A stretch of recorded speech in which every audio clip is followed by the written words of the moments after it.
Hello and welcome to Health Professional Radio. I'm your host, Neal Howard. Glad that you could join us today. Our guest in studio today is returning to talk with us, Dr. Jason Williams, board-certified radiologist and a pioneer in minimally invasive image-guided cancer therapies. He's been here with us before, and he's returned today to talk with us about his cancer research and gene therapy that could possibly slow the aging process and maybe even extend life. How are you doing today, Dr. Williams?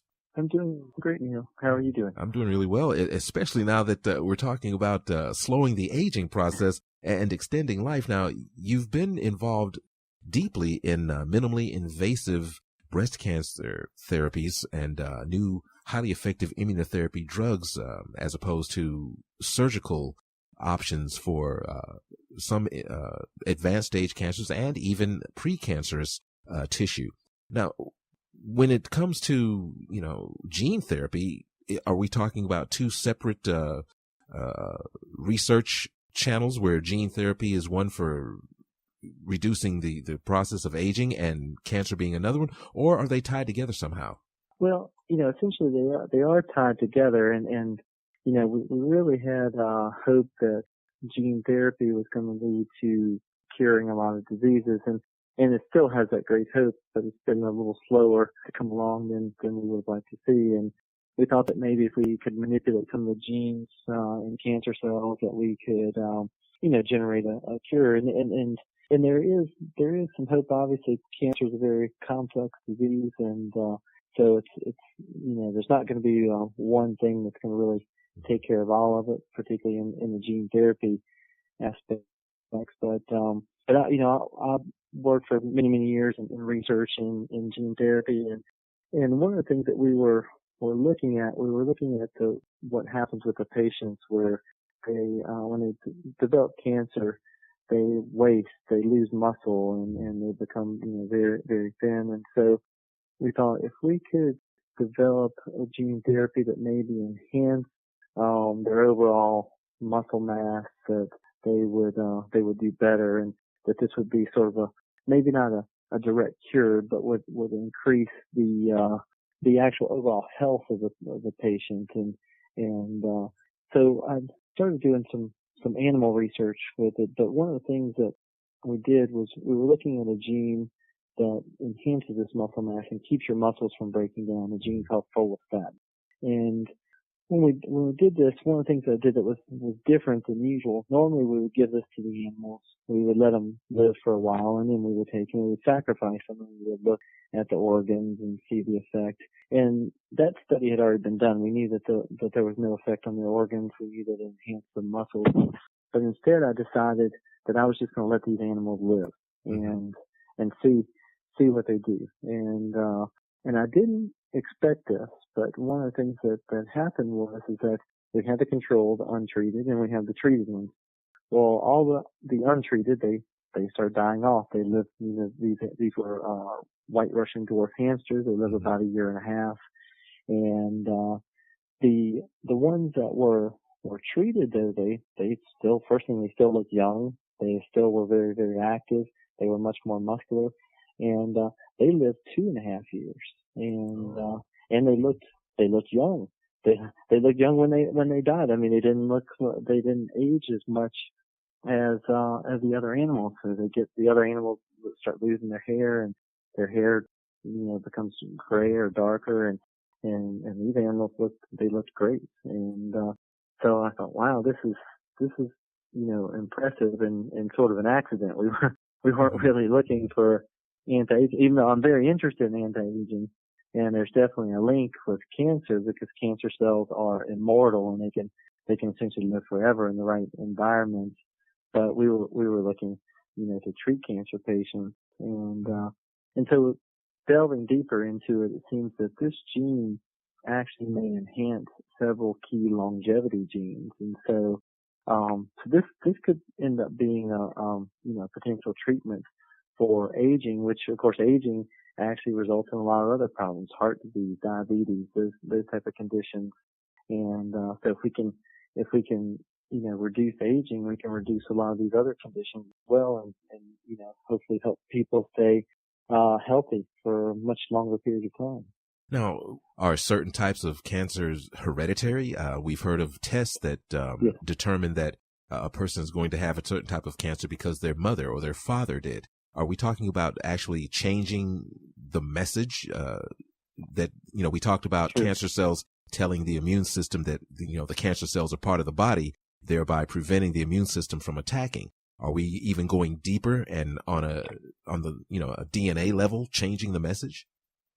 Yes, so we are able to change the message, and one of the key mechanisms that we have to be able to do this is we use viruses. So viruses normally they infect a cell and they inject their genetic material into the cell, and then they essentially get the cell to start producing their proteins to form more virus. So what we do is we strip all that out of the virus, and we just put the gene that we want it to deliver.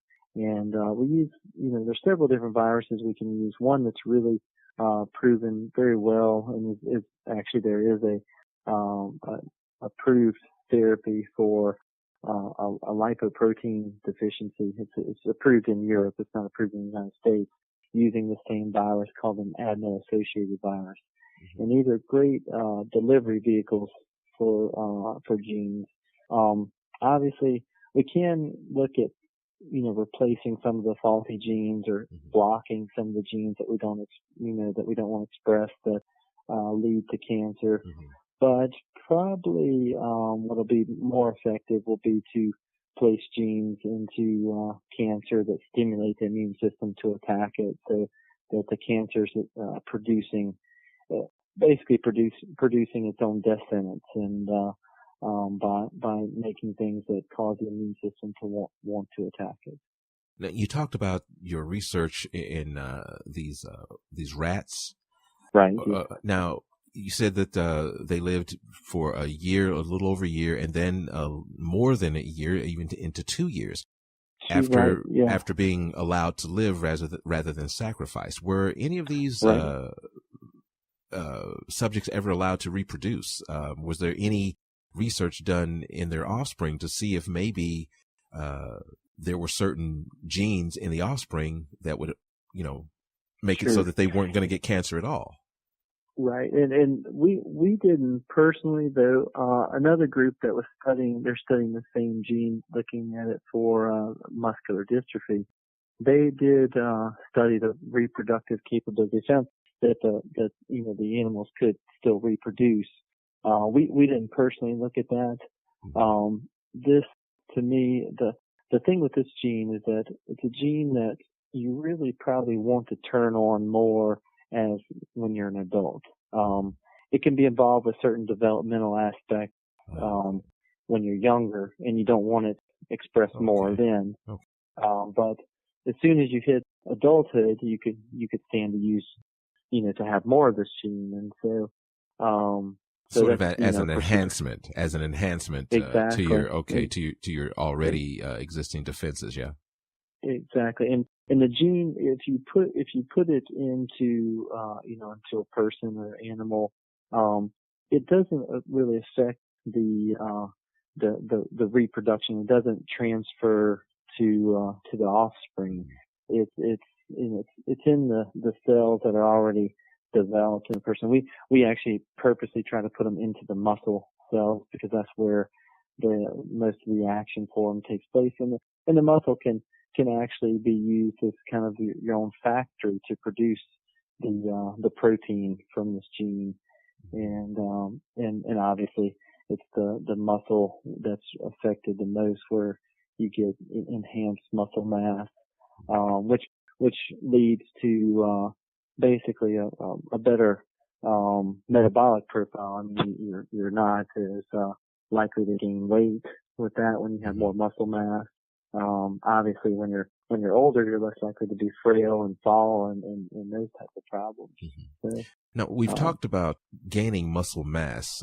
What about reversing damage that has been done to reduce that mass? Has that been something that's been seen in your research? Yeah. So, one of the other things that we've been looking at is when you look at the genes and the cells as they divide, the ends of the chromosomes have a segment of genes that are called telomeres. And what they notice is that as you age, these telomeres, they shorten. And as they shorten, there becomes a point where it's critical and these cells will not divide properly. And so we have done some work, and there's been some animal studies done by some other groups already where you enhance the enzyme that lengthens these genes and essentially can reverse some of the aging process and reverses a lot of the associated damage that you see from cells dividing over and over. And they'll only divide usually a certain number of times, and then they'll die off, and this can actually stop that process, and will probably in the animal models it resulted in a 24% increase in lifespan. And it's another aspect. I mean, aging, like cancer, has many different components to it. So, it may take us a very long time to figure it out completely, but I think we're very close to figuring out a few key aspects to where, we can, in our lifetime, we can probably see a 50% increase in lifespan. Great. Now, as we wrap up, I'd like to talk very briefly about the response that you get from other healthcare professionals in the cancer research field when you begin to talk about the reducing or minimizing aging and living longer and better muscle mass. When you're talking about staying younger longer, what does that do for the medical industry? Sure. And I think you have kind of two different groups. I mean, obviously, some people think that we're playing around too much with nature and that we shouldn't be doing these things. And there's certainly the other group that they're very excited and they want to know how can they get this? Because, a lot of people are very, very interested in that. And certainly we're getting, closer and closer to where this could be something maybe in a few years, could be used more in people. The only problem we have is that to try to develop a therapy for aging and to get it approved by a body such as the FDA, they don't really recognize aging as a disease, and they don't really approve things that aren't for treating diseases. So that may be a challenge, but certainly I think the healthcare professionals that I talk to, a lot of them are very interested. I'd say most of them, want to know, when can they get this? So I think that they're excited. Now, obviously, for us as physicians, it's gonna take away a lot of our work, but that'll be a good thing. We'll have to find other things to do. Great. Absolutely great. You've been listening to Health Professional Radio. I'm your host, Neal Howard. It's been a pleasure talking with returning guest today, Dr. Jason Williams, board-certified radiologist and pioneer in minimally invasive image-guided cancer therapies. We've been here this afternoon talking about his cancer research and gene therapy research that may actually slow the aging process and extend life. It's been great having you back with us again, Dr. Williams. Thank you, Neal. I appreciate it. Thank you. Transcripts and audio of this program are available at healthprofessionalradio.com.au and also at hpr.fm, and you can subscribe to our podcast on iTunes.